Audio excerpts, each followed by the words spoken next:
Hello everybody, Killatia here. As you can see, the TV tray is out. That means it's time for another hardware review.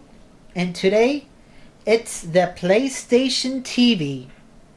And I have to say, this is probably the smallest console that I have ever held in my hands. Now granted, there are all smaller consoles out there like the Game Stick and the Ouya, but like I said, the smallest console I actually got to hold here. And if you don't know, the PlayStation TV is basically a console-tized version of the PlayStation Vita here. So all the hardware from the PlayStation Vita is right here in this small package here. On the back here, you got your Ethernet cables for internet. Also has Wi-Fi, HDMI output. It can do resolutions from 40p to 1080i. I prefer to keep this at 720p because it's a nice balance, and I hate to record anything with interlaced footage. A USB port, which is for me is used to sync up the PlayStation 3 controller to the PlayStation TV, but you can also use a PlayStation 4 controller. And then right here is a slot for your PlayStation Vita memory card here. Yeah, I got the bundle version of the PlayStation TV, which comes with a 8 gig memory card and a controller.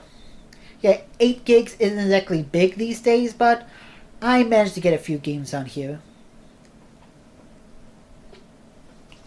And like I said, this console is a very small console indeed. Like the PlayStation 3 controller that comes with the 139 bundle is bigger than the console itself, and it's like only slightly thicker than a PlayStation Vita game case here.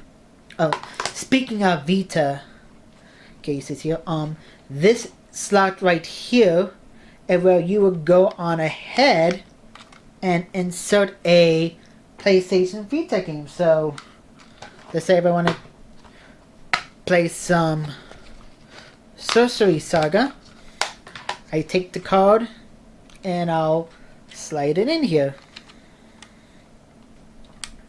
Okay, do I have it on the right way? No, I don't. Yeah, there we go.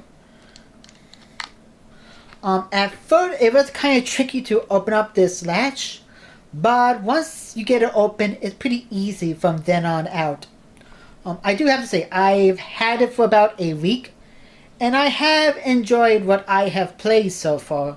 There are some few problems I have with it though. Not major, but just a tiny bit.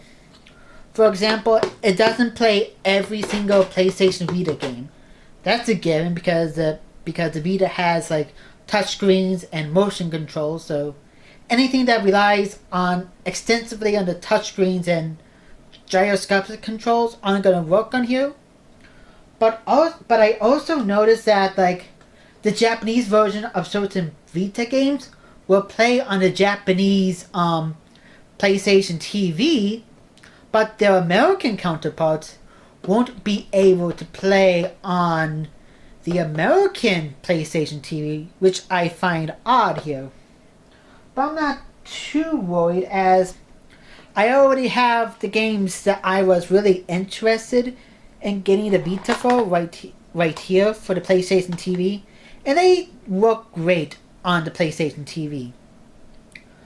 Another problem I have here is that even though you got your PlayStation 3 synced up to the TV right here, you can't automatically turn on the system by just pressing the PlayStation Home button like you could on a regular PlayStation 3. Instead, you have to go on ahead and just press the button on the back here to just turn on, which is a real shame because this console is like very small enough so I can actually like stick it on the back of the TV and just not worry about it.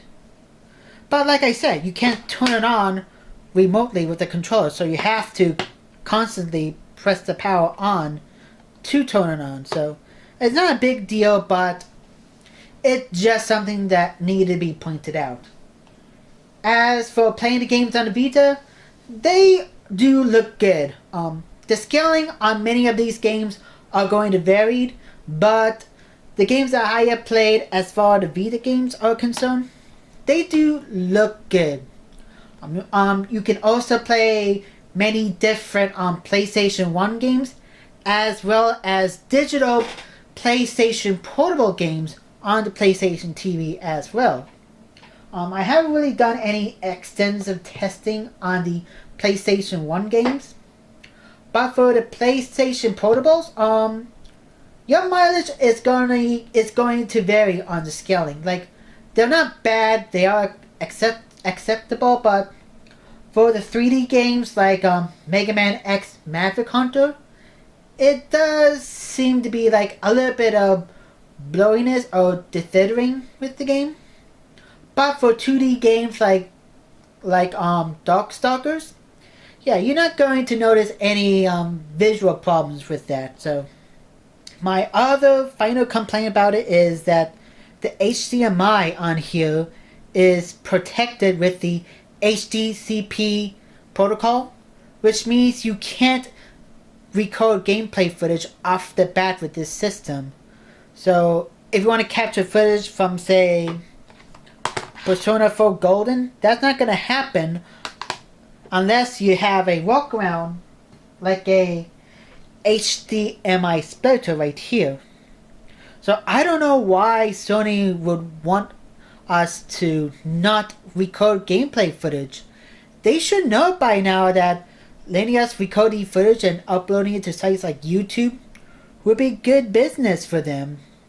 And they should know this because they actually did turn off HDCP, or at the very least gave us the option to turn off HDCP on the PlayStation 4. So it is very disappointing that they do have HDCP on the PlayStation Portable, but like I said, a simple workaround will solve that particular problem here. So anyways, I'm going to record some gameplay footage from the TV so you can see how some of these Vita games look on the big screen.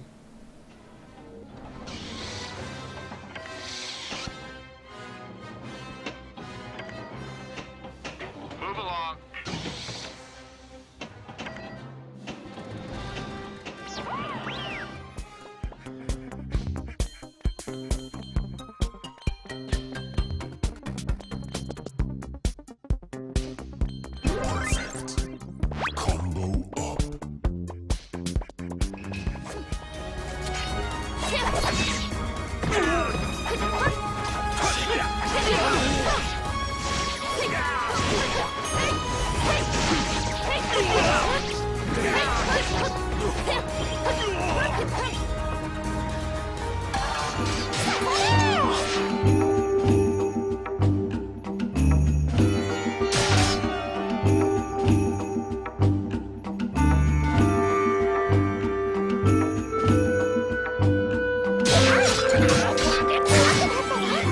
So, is it worth picking up a PlayStation TV? I'm gonna go, at least in my personal opinion, yes. Now granted, like I said earlier, the PlayStation TV is not compatible with every PlayStation Vita game available. As a matter of fact, I'll put a link in the description below that will tell you what games are compatible with the PlayStation TV. But if there's only like a few Vita games that you really want to play but don't want to shell out the extra money for another handheld, this is a pretty good alternative here. Not to mention that the games do look good in 720p for the most part. They have a $99 model of this, but I'm going to recommend picking up the $139.99 bundle. That comes with the extra controller, the 8 gig memory card, and a free game of Lego the Movie, the video game. So anyways, this is Killatia signing off. Hope to see you next time.